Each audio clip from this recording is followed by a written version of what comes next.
आपके साथ माधुरी कश्यप। शुरुआत करेंगे इस समय की कुछ बड़ी और खास खबरों के साथ। ऑपरेशन सिंदूर से बौखलाए पाकिस्तान ने गुरुवार की रात को भारत के कई सैन्य ठिकानों को निशाना बनाने की कोशिश की, जिसे भारतीय सेनाओं ने पूरी तरह से नाकाम किया।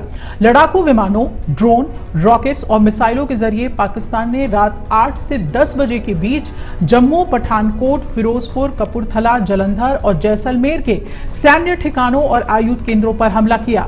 भारत जवाबी कार्रवाई करता रहा और पाकिस्तान के 4 लड़ाकू विमान इस बीच मार गिराए गए और वायुसेना के साथ ही नौसेना ने भी अरब सागर में अभियान शुरू कर दिया। अब ये अपने आप में बड़ी बात है। 1971 के बाद नौसेना ने अपना मोर्चा खोला है। पाकिस्तान के दुस्साहस का मुंहतोड़ जवाब देते हुए भारत ने पड़ोसी देश के लाहौर, इस्लामाबाद, पेशावर, सियालकोट समेत लगभग 7 शहरों पर एक साथ हमला बोला। थल और वायुसेना के बाद नौसेना भी इसमें जुड़ गई है और बीती रात नौसेना ने कराची पर हमला बोल दिया।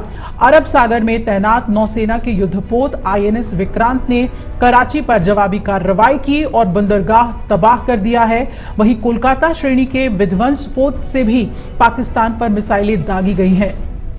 अब समझ लीजिए कि नौसेना ने 1971 के बाद पहली बार ये मोर्चा खोला है और भारतीय नौसेना ने आईएनएस विक्रांत ने फाइटर जेट से पाकिस्तान के कराची बंदरगाह को तबाह कर दिया। नौसेना ने अपने नौसैनिक युद्धपोत आईएनएस विक्रांत से पाकिस्तान को उसकी औकात दिखा दी है। ये आईएनएस विक्रांत युद्धपोत अलग अलग हथियारों और विमानों से लैस है और भारतीय नौसेना के पास एयरक्राफ्ट कैरियर, इसके अलावा डिस्ट्रॉयर, फ्रिगेट, एंटी सबमरीन और इसके अलावा वॉरशिप कई जहाज हैं। इन सभी में सबसे ज्यादा जो पावरफुल है वो आईएनएस विक्रांत एयरक्राफ्ट कैरियर है और इसकी खासियत ये है कि ये अकेला ही पाकिस्तानी सैनिकों को सबक सिखा सकता है। भारत पाक के बीच हुई 1965 और 1971 के युद्ध में विक्रांत ने अपना दम दिखाया था। आईएनएस विक्रांत 262 मीटर लंबा, 62 मीटर चौड़ा और 59 मीटर ऊंचा है और ये 45,000 टन वजनी है। इसमें एक साथ 30 विमान खड़े किए जा सकते हैं। इसकी ताकत का अंदाजा लगा लीजिए और इसके 1609 सैनिकों की क्षमता है। इसमें 4LM 2500 गैस टर्बाइंस हैं और ये 88 मेगावाट पावर जनरेट करते हैं। इसकी लागत 20,000 करोड़ रुपए है। आईएनएस विक्रांत में 14 डेक हैं और इसमें कैंटीन, मॉडर्न किचन, तमाम चीजें हैं। अंदर मल्टी स्पेशलिटी हॉस्पिटल तक है और इसमें 1 घंटे में 1600 लोगों का खाना बन सकता है। एक बार फ्यूल भरने के बाद ये 46 दिन तक समुद्र में रह सकता है, यानी कि 1 महीने से भी ज्यादा। और इसकी जो अधिकतम स्पीड है वो 51 किलोमीटर प्रति घंटे है समंदर में और इसमें 2 फुटबॉल फील्ड के बराबर रनवे भी है। ये एक एयरक्राफ्ट कैरियर है जो कि एक चलता फिरता एयरबेस और स्ट्राइक फोर्स है।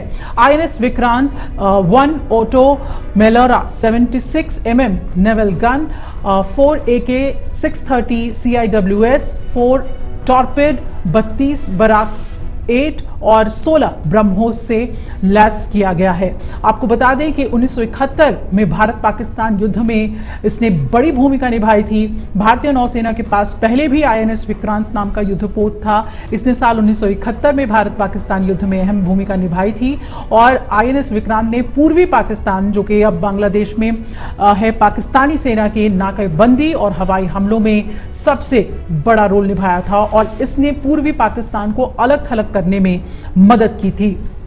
पाकिस्तान पर जवाबी कार्रवाई करते हुए भारत ने लाहौर, सियालकोट समेत कई शहरों पर अटैक किया है और भारत के अटैक में लाहौर में एयर डिफेंस सिस्टम तबाह हो गया है।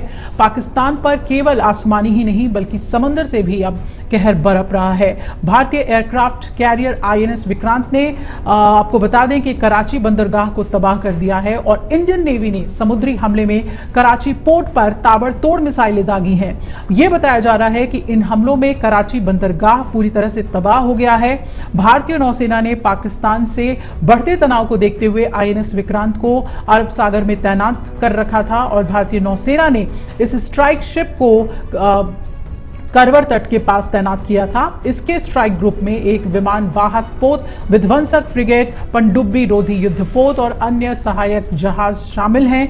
भारत की तीनों सेनाओं ने मिलकर पहले पाकिस्तान में आतंकी ठिकानों को तबाह किया और अब ऐसा लगता है कि पाकिस्तान ने जंग की ठान ली है, जिसका हमारी सेनाएं मुंहतोड़ जवाब दे रही हैं। ताजा तरीन खबरों के लिए बने रहिए वैश्य व्यापार न्यूज के साथ। नमस्कार।